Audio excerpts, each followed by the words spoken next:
चला खाली एकाने सुद्धा मंदिरावर बसायचं नाही. हे आवाज बंद सगळ्यांनी. चला आपला 8 वाजायचा कार्यक्रम जवळजवळ 10:15 वाजता चालू झालेला आहे. त्यामुळे सगळ्यांनी शांत बसायचं, सगळ्यांनी शांत ऐकून घ्यायचं. कोणी उठायचं नाही. लहान मुलांना विशेषतः सांगतो, कोणी उठायचं नाही. तुम्ही शाळेत जर कालवा केला तर तुमचा गुरुजी तुम्हाला मारित नाही, तुमचा सर तुम्हाला मारित नाही, कारण त्या सरावर बंधन आहे, त्या गुरुजीवर बंधन आहे. मी जरी गुरुजी असला तरी मी माझ्या शाळेतला इथला गुरुजी नाही. एखादा जर उठला असा रट्टा लावीन, परत उठणार नाही. त्यामुळे उठायचं नाही. फक्त 15 मिनिटं वेळ घेणार आहे सगळ्यांचा 15 मिनिटं वेळ घेणार आहे. सगळ्यांनी शांत चित्ताने ऐकायचं. ए माते, ए आई, चाल समोर इकडे, चाल इकडे या समोर. तुमच्यासाठी कार्यक्रम आहे. चला समोर या इकडं. चला आजी, चल ये, चल आजी, उठ ग, उठ. तू ना ऐकलं तर कोण ऐकणार आहे? ये चल, ये आजी, ये पुढे इकडं. ताई ये ना, बाळाला घेऊन ये पुढे. माणसात ये ग. अरे आपल्या ज्येष्ठांचा सत्कार आहे आज, आपल्या सासऱ्याचा सत्कार आहे, आपल्या बापाचा सत्कार आहे. अरे त्याच्या कष्टाचा चीड आपल्या डोळ्याने पाहायचा आहे. या पुढे. एवढा वेळ झालाय आता, फक्त 15 मिनिटं. अरे 15 मिनिटं यांच्यासाठी द्यायचं आहे. अरे यांनी कष्ट केलाय, म्हणून आजचा हा दिवस आपण पाहतोय.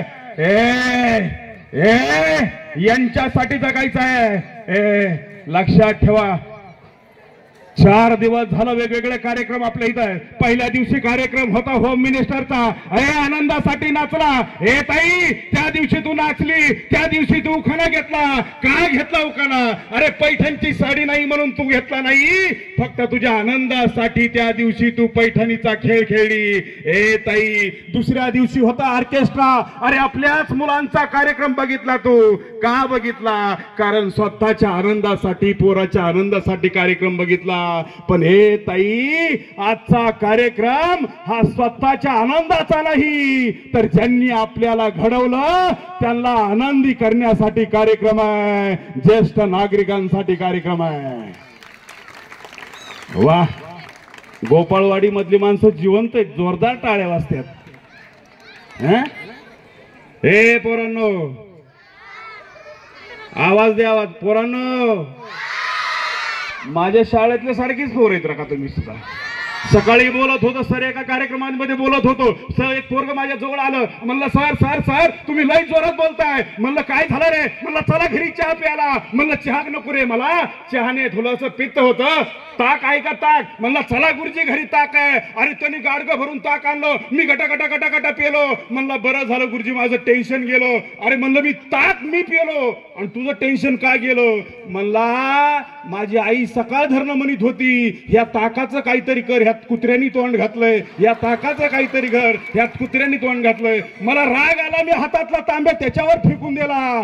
जोरात पोरग बोललं, आई गुरुजींनी परसाकरचा तांब्या सुद्धा फोडून टाकला ग. असली पोर आहेत का तुम्ही? नाही. अरे आयुष्यात लक्षात ठेवा, ज्यांच्या जयंत्या पुण्यतिथ्या साजऱ्या केल्या जातात. माझ्या नाथ मस्कोबाची जयंती आहे, माझ्या नाथ मस्कोबाचा उद्या उत्सव आहे, माझ्या जोगेश्वरी मातेचा उत्सव आहे. यांचा उत्सव का साजरा केला जातो? समाजामध्ये छत्रपती शिवाजी महाराजांची जयंती का साजरी केली जाते? अरे समाजामध्ये महात्मा ज्योतिबा फुलेंची जयंती का साजरी केली जाते? माझ्या साऊचं का नाव घेतलं जातं? माझ्या सावित्रीबाई फुलेंचं नाव का घेतलं जातं? माझ्या आंबेडकरांचं नाव का घेतलं जातं? माझ्या रमाईचं नाव का घेतलं जातं? अरे कर्मवीर भाऊराव पाटलांचं नाव का घेतलं जातं? भगतसिंगाचं नाव का घेतलं जातं? कारण ही माणसं फक्त समाजासाठी जगली. अरे जी माणसं समाजासाठी जगतात त्यांच्या जयंत्या आणि पुण्यतिथ्या साजऱ्या होतात. लक्षात ठेवा. अरे समाजासाठी जगा. हे आधार वड आहेत ना, हे आधार वड.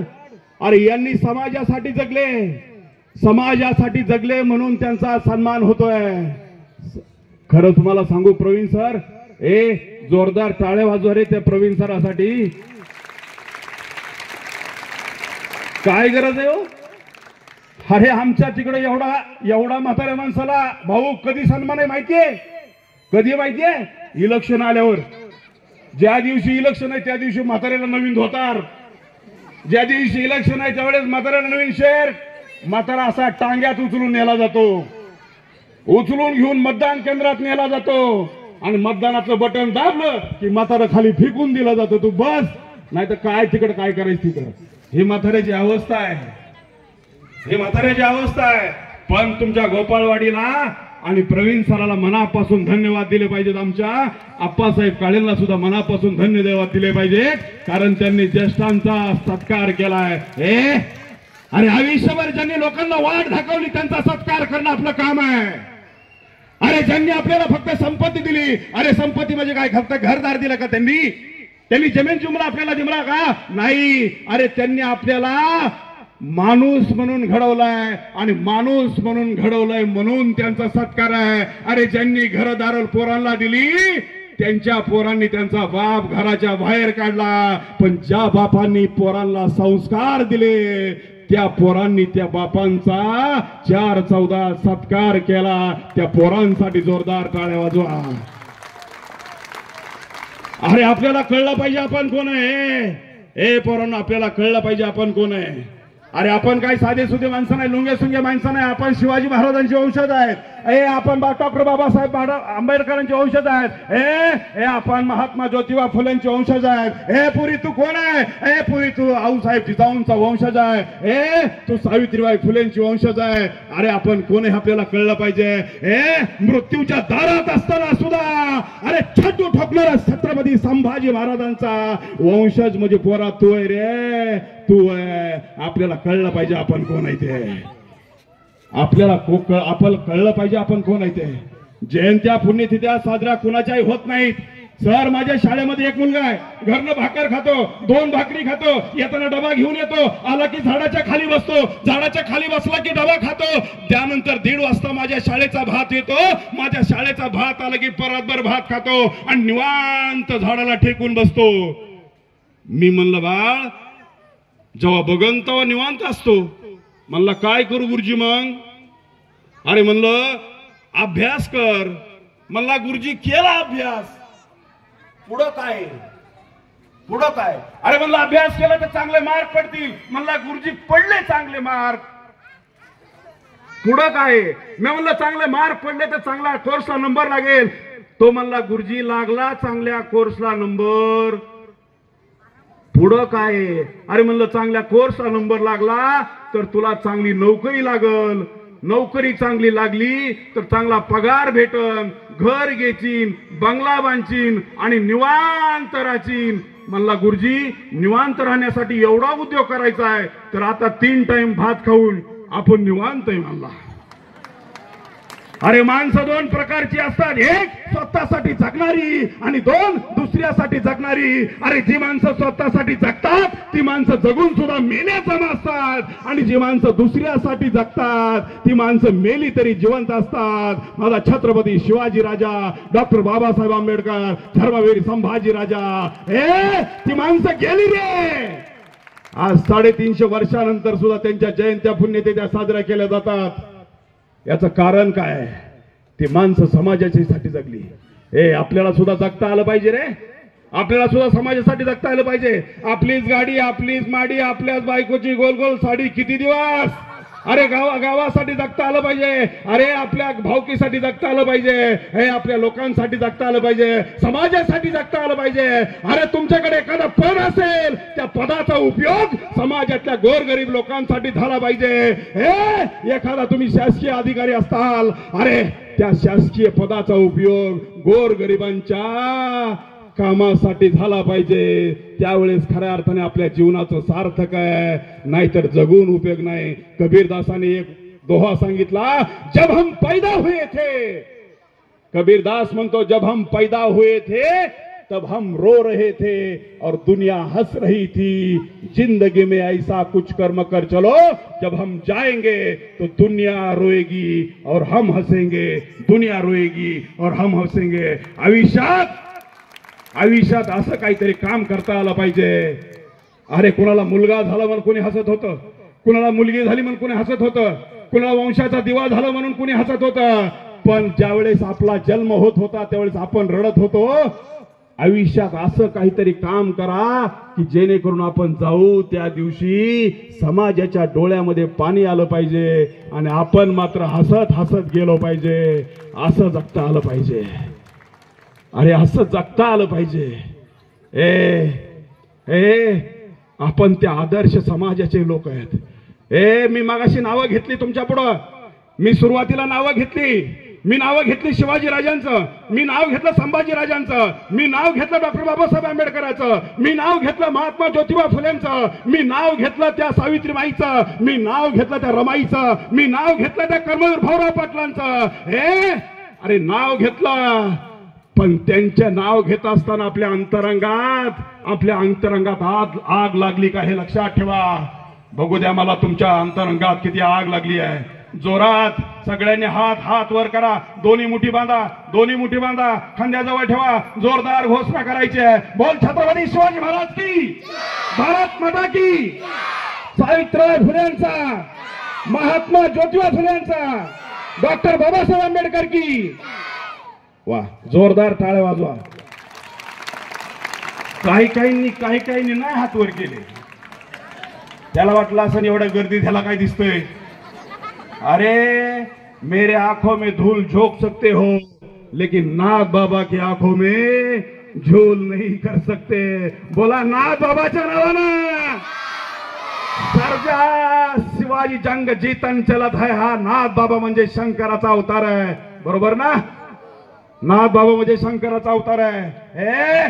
त्यांनी जर तांडव केला तर आपल्या आयुष्याचा, त्यांनी जर तांडव केलं ना तर आपल्या आयुष्याचं होत्याचं नव्हतं होईल. आपल्या आयुष्याचं होत्याचं नव्हतं होईल. त्या नाथ बाबाची सेवा म्हणजे माझ्या आई वडिलांची सेवा आहे. लक्षात ठेवा. जो आई बापांची सेवा करेल त्यालाच त्या नाथ बाबांचा मस्कोबाचा आशीर्वाद भेटणार आहे. तो मस्कोबा सांगतो, माझ्याकडे येतो, सकाळच्याला पाणी घालतो, माझ्या पाया पडतो, संध्याकाळच्या आरतीला येतो. तू माझ्याकडे येतो, आनंदाची गोष्ट आहे. माझ्या संध्याकाळच्या आरतीला येतो, मला पाणी घालतो, मला नारळ फोडतो. पण तू तुझ्या घरच्या आईबापांना उलटा बोलत असशील. तू तुझ्या घरच्या आईबापांना माघारी बोलत असशील. तू तुझ्या घरच्या आईबापांना जर नीट सांभाळत नसशील ते याद राख, माझा पाणी घालून आणि माझ्या पाया पडून काही होणार नाही. खरा जोगेश्वरी आणि खरा मस्कोबा तुझ्या घरात आहे. त्याचं नाव म्हणजे आई आणि त्याचं बाप आहे. तो बाप म्हणजे साधा नाही. ज्याला बाप कळाला साहेब, ज्याला बाप कळा त्यांनी स्वराज्य निर्माण केलं. अरे ज्याला बाप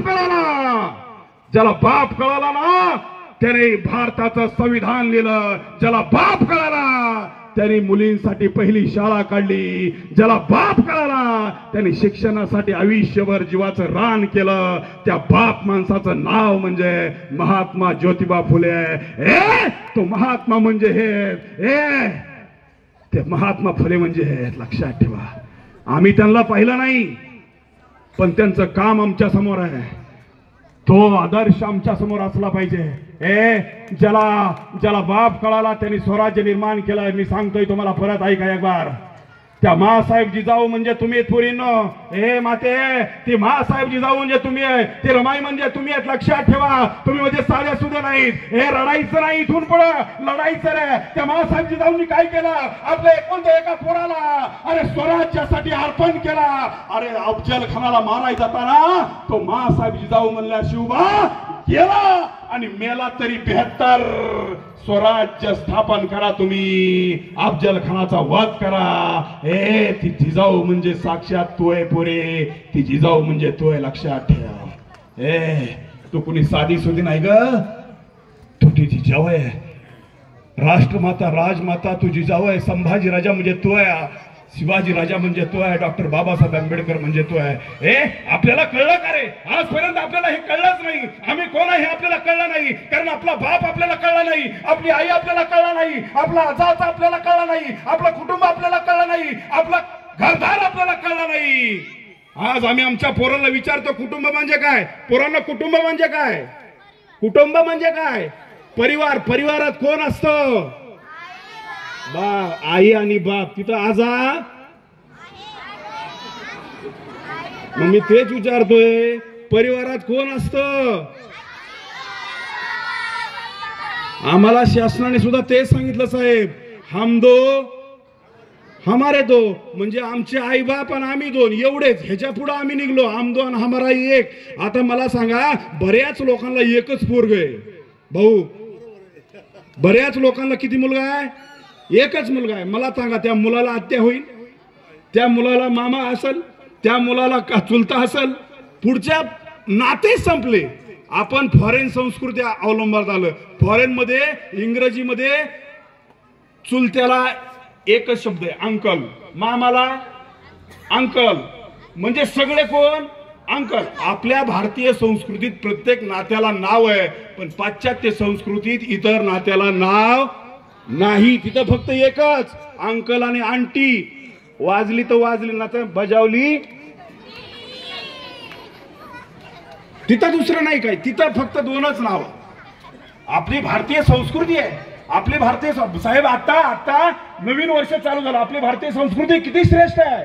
आता नवीन वर्ष झालं. अरे गोपाळवाडीच्या ग्रामपंचायत पासून पार देशाच्या राष्ट्रपती भवनापर्यंत सगळ्यांनी नवीन सण साजरा केला. त्याचं नाव होतं हॅपी न्यू इयर. काय होतं सणाचं नाव? आपलं नवीन वर्ष कधी असतं? कधी असतं साहेब? आमच्या घरी एक माझा मित्र आहे, त्याचं नाव आहे गण्या. गण्याने काय केलं, हॅपी न्यू इयर साजरा केला. मला म्हणला, मी घरी आलो, मला म्हणला तो, अरे राहुल आम्ही रात्री हॅपी न्यू इयर साजरा केला. त्यांनी सगळं सांगितलं काय काय केलं हॅपी न्यू इयरला. आणि मग मी त्याच्यावर एक कविता केली. ऐकायची का? ऐकायची? 31 डिसेंबरचं, म्हणजे माझी कविता नाही, त्या गण्याची. कारण 2-3 वाक्य थोडी, मी माळकरी माणूस आहे, त्या 2-3 वाक्य थोडी वेगळी आलीत, म्हणून ती गाण्याची, नाही तर ती माझीच आहे. 31 डिसेंबरचं काम आलं असं रंगात, इंग्रजांचं भूत शिरलं बायकोच्या अंगात, माझ्या नाही, गाण्याच्या. 31 डिसेंबरचं काम आलं असं रंगात, बायकोच्या अंगात शिरलं, इंग्रजाचं भूत शिरलं बायकोच्या अंगात. जवळ येऊन मला म्हणे, ओ माय डिअर, आपण साजरा करू आता हॅपी न्यू इयर. जवळ येऊन मला म्हणे, ओ माय डिअर, आपण साजरा करू आता हॅपी न्यू इयर. हातात हात घालून नाचू मस्त, आखी एक कोंबडी करू दोघच फस्त. ह्या वाक्यामुळे गाण्याची कविता आहे, माझी नाही. हातात हात घालून नाचू मस्त, आखी एक कोंबडी करू दोघच फस्त. अर्ध्या रात्रीला दिवे देऊ मालून, इंग्रजी दारू पिऊ पाण्यामध्ये कालून. रात्रभर जागून आपण खेळू कॅट. मी म्हणलो, बाई तू झाली का मॅट? जानेवारी फेब्रुवारी आपलेवाले महिने. अरे जानेवारी फेब्रुवारी इंग्रजांचे महिने, जानेवारी फेब्रुवारी इंग्रजांचे महिने, चैत्र वैशाख आपलेवाले महिने. 1 जानेवारीचा करू नको हर्ष, गुढीपाडव्याला असते आपलं नवीन वर्ष, गुढीपाडव्याला असते आपलं नवीन वर्ष. त्या गुढीपाडव्याला आपलं. अरे भारताची संस्कृती रामाची, लक्ष्मणाची, कृष्णाची आणि पार्थाची. भारताची संस्कृती रामाची, लक्ष्मणाची, कृष्णाची आणि पार्थाची. ही भारताची संस्कृती आहे. म्हणून आम्ही म्हणत नाही इंग्रजी वर्ष, नवीन वर्ष साजरा करू नका, पण आपल्या संस्कृतीची नाळ आपण जोडून ठेवली पाहिजे. साहेब, मला परवा दिवशी एक माणूस भेटला. वास्तविक पाहता आता मी माळकरी आहे, मी कीर्तन सांगतो. मला कोण भेटला पाहिजे भाऊ? राम भेटला पाहिजे. कोण भेटला पाहिजे? कोण भेटला पाहिजे? अरे मी जर रामाचं नाव घेत असेल तर मला कोण भेटला पाहिजे? राम. पण मला राम नाही भेटला, मला भेटला रावण. आजच्या समाजातली परिस्थिती काय झाली याचं एक उदाहरण सांगणारी कविता देतोय मी तुम्हाला, लक्ष देऊन ऐका. आज समाजात काय परिस्थिती आहे. अरे आज काय समाजात परिस्थिती आहे. अरे आताच आपण बातमी ऐकली त्या कुठल्या तरी भिगवणच्या जवळ. अरे एका आईने आपल्या 2 वर्षाच्या मुलीला नरड दाबून मारून टाकलं. आई जर 2 वर्षाच्या पोटच्या गोळ्याला मारून टाकत असेल, अरे बाप जर 5 वर्षाच्या पोराला मारून टाकीत असेल, तर काय सामाजिक परिस्थिती बिघडली आहे याचा विचार करावा लागेल पोरांनो आपल्याला. तुमचं गावचं बरं आहे, तुमचं गाव दौंडच्या जवळ आहे, परंतु दौंडची हवा तुमच्या गावाला लागली नाही. आणि त्या मस्कोबाची शपथ घेऊन सांगतो, तुमच्या गावाला दौंडची हवा लावू देऊ नका. गावाचं गाव पण जपा. अरे गावातल्या या म्हाताऱ्या माणसाला जपा, त्यांना विचारा हे गाव काय होतं. अरे गाव तालुक्यात गोपाळवाडीचा दबदबा होता. आणि तुम्ही जर तुम्ही जर ह्या म्हाताऱ्या माणसांचा आशीर्वाद घेतला तर जोपर्यंत चंद्र सूर्य आहे तोपर्यंत दौंड तालुक्यावर या गोपाळवाडीचा धबधबा राहणार. सोपं नाही गड्यांनो, सोपं नाही. मला तो रावण भेटला, रावण बी इथं तिथे नाही भेटला. मला रावण भेटला मुंबईत भेटला, मुंबईत बी इथं तिथं नाही भेटला. प्रवीण सर मला तो रावण भेटला मुंबईतला हॉटेल ताज कमरा नंबर 52 काल परवाच मला भेटला होता रावण. अरे मुंबईतलं हॉटेल ताज कमरा नंबर 52 काल परवाच मला भेटला होता रावण आणि म्हणाला अरे नालायकांनो, आमच्या वेळेस जर एवढी सामाजिक परिस्थिती बिघडली असती तर मला सीतेसाठी लढाई खेळण्याची वेळच आली नसती. कोण म्हणतोय, काय म्हणतोय? अरे नालायकांनो, आमच्या वेळेस जर एवढी सामाजिक परिस्थिती बिघडली असती तर सीतेसाठी मला लढाई खेळण्याची वेळच आली नसती. म्हणजे केवढी, आता जेवढी बिघडली तेवढी. मी म्हणलं जाऊ दे ना बेरावना, जाऊ दे ना बेरावना, चाय पियेंगे आओ ना. रावण हसला आणि माझ्या खांद्यावर हात ठेवून बसला आणि म्हणाला या सीता प्रकरणात या जगात मी पुरता बदनाम झालोय. त्यानंतर पहिल्यांदाच भारताच्या दौऱ्यावर आलोय. काय म्हणाला रावण? या सीता प्रकरणात या जगात मी पुरता बदनाम झालोय, त्यानंतर पहिल्यांदाच भारताच्या दौऱ्यावर आलोय. पण मित्रा, जिकडं तिकडं स्वागत सत्कार माझा एकदम खास होत आहे. मी कुणीतरी महात्मा असल्याचा माझा भास होत आहे. मी याला थोडासा लेट झालो, पण आता मला कळालं मी किती ग्रेट झालो आहे. मी याच्या अगोदरच जर भारताच्या दौऱ्यावर आलो असतो तर यव्वाना मी भारताचा पंतप्रधान झालो असतो. यव्वाना मी भारताचा पंतप्रधान झालो असतो. यव्वाना मी भारताचा पंतप्रधान झालो असतो. ही समाजाची परिस्थिती आहे. गरीब माणसाला त्रास आहे साहेब, इमानदारी राहणाऱ्या माणसाला त्रास आहे या समाजामध्ये. या समाजात त्रास कुणाला आहे? जो इमानदारीने राहीन त्याला त्रास आहे. या समाजामध्ये कुणाला छळलं जात आहे? अरे जी माणसं प्रामाणिक आहेत त्यांना छळलं जात आहे.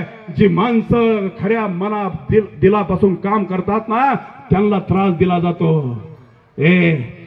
आपला विषय वेगळा आहे. प्रवीण सर, तुम्ही आज विषय इतका भारी घेतला, म्हणजे मुळात मी माझी काय अवस्था झाली तुम्हाला सांगतो. माझी अवस्था काय झाली तुम्हाला सांगतो. डॉक्टर आहे डोक्याचा, डॉक्टर मेंदूचा आहे, त्याला पोटाचं ऑपरेशन करायला लावलंय. माझा विषय शिवचरित्र. पण आज प्रवीण सर म्हणले सर तुम्ही बोललंच पाहिजे, आज आधारवडावर बोललंच पाहिजे. मग मी विचार केला, अरे आधारवडावर बोलायचं म्हणजे काय? आमचा महापुरुष लोकांना समजला, याचा अर्थ काय झाला? आमचा महापुरुष आमच्या पोरांना कळले पाहिजे, आमची संस्कृती आमच्या पोरांना कळली पाहिजे, आपल्या गावचा इतिहास आपल्या पोरांना कळला पाहिजे, आपल्या घरातल्या मोठ्या माणसांचा इज्जत त्यांनी केली पाहिजे. याचाच नाव आधारवड आहे. पोरांनो, तुम्हाला मी सांगतो, सगळ्या पोरांना एक लक्षात ठेवा.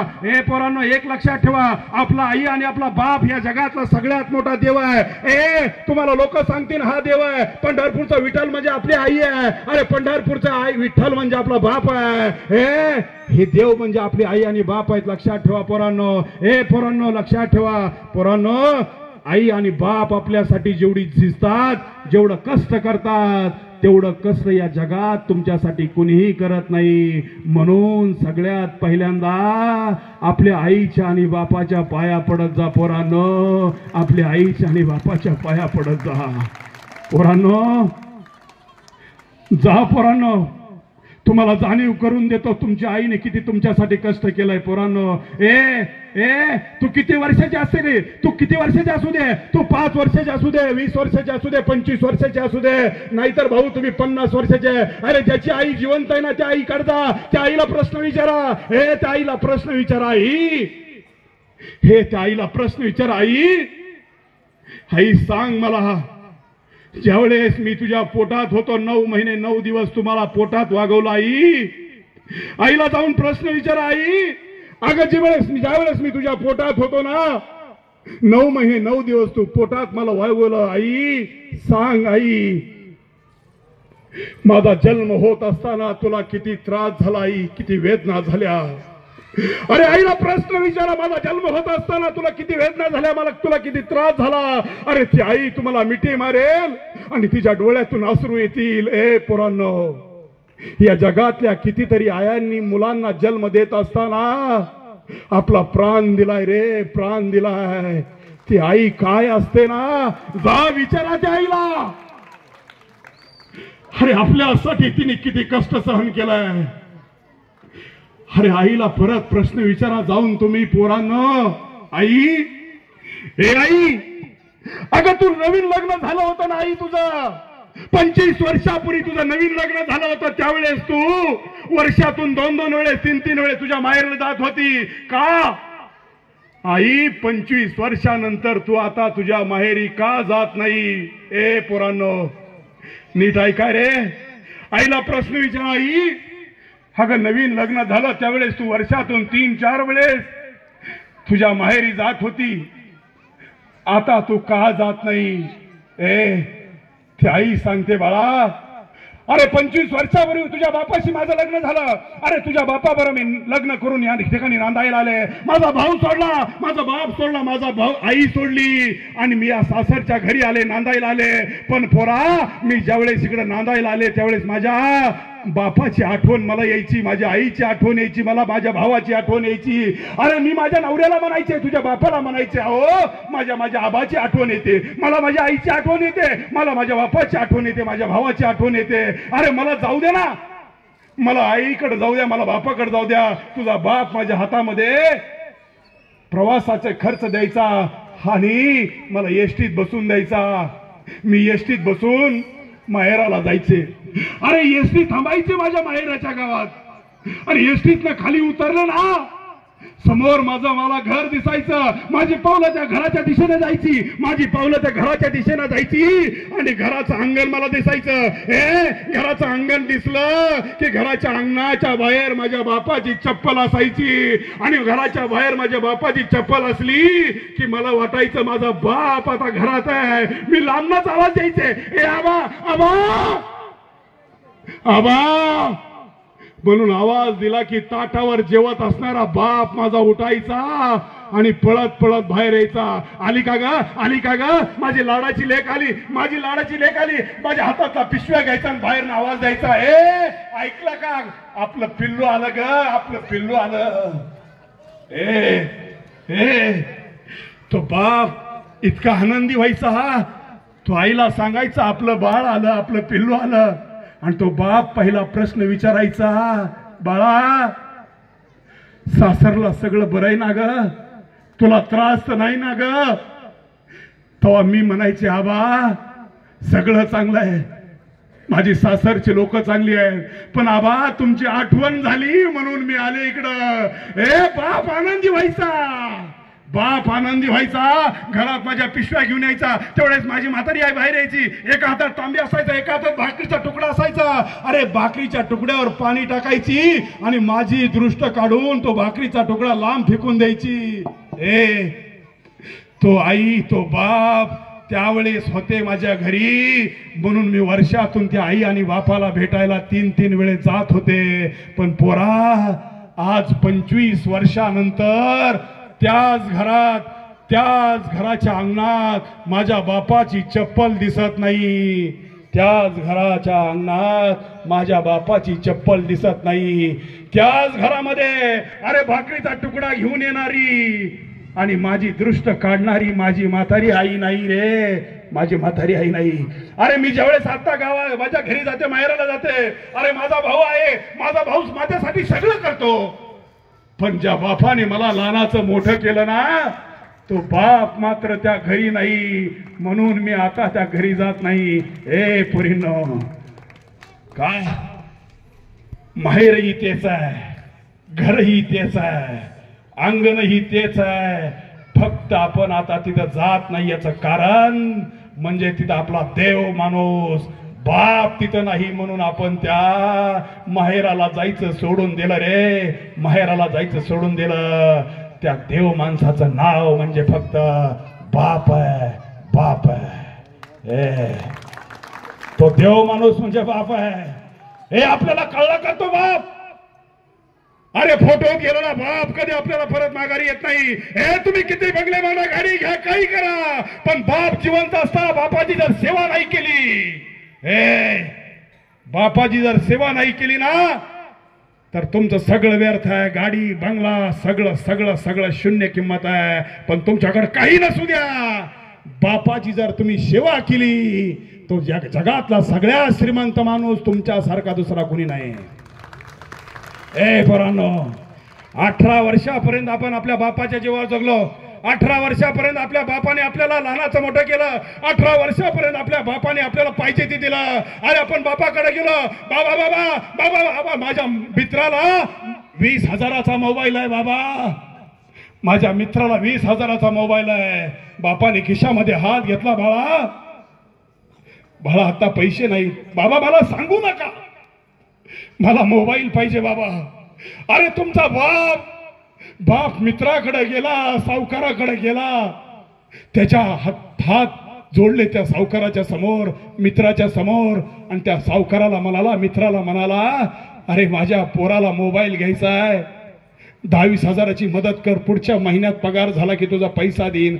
ए बापाने भीक मागून तुम्हाला मोबाईल घेऊन दिला, पण तो मोबाईल मध्ये तुम्ही काय पाहताय ना हे मी आता या ठिकाणी सांगू शकत नाही. त्या मोबाईलचं आमच्या पोरांना एवढं याड लागलं साहेब, एवढी येडी झाली आमच्या त्या मोबाईल मध्ये.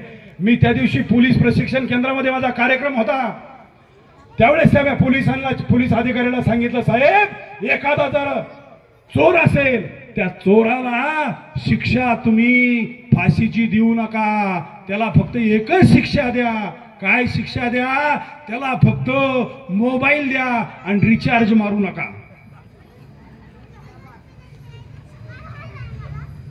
मोबाईल द्यायचा पण रिचार्ज मारायचा. ते म्हणतोय फाशी द्या मला, पण मोबाईलला रिचार्ज मारून द्या.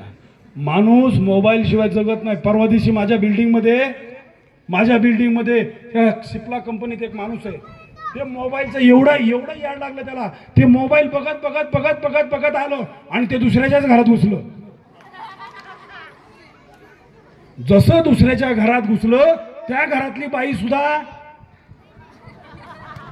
तिला वाटलं आपलाच नवरा आला, म्हणून तिने काय केलं, पाणी आणून त्या माणसाला दिलं. तोवर दोघांना पत्त्या नाही. परत 15 मिनिटांनी तिचा खरा नवरा आला आणि दरवाज्यात येऊन त्यांनी बघितलं, तो म्हणला रॉंग नंबर लागला वाटतं आपला. इतकी इडी लागली माणसं मोबाईलमुळं. एवढं मोबाईलचे वेड असावं? अजिबात नसावं. अरे या मोबाईलमुळं, मोबाईल नक्की वापरा, मोबाईल चांगलं साधन आहे, पण मोबाईलमुळं पोरांची काय अवस्था झाली आहे. हे मोबाईल आपल्या पोरांना काय, पोरांना रील बनवून कुणी स्टार होत नाही, रील बघून कुणीही मोठा अधिकारी होत नाही. साहेबांना विचारा, ज्यावेळेस साहेबांनी अभ्यास करताना अरे डोळं लाल केलं त्यावेळेस साहेबाला बसायला लाल दिव्याची गाडी भेटली. अरे अभ्यास करताना डोळे लाल करावे लागतात. रील बघून कुणी साहेब होत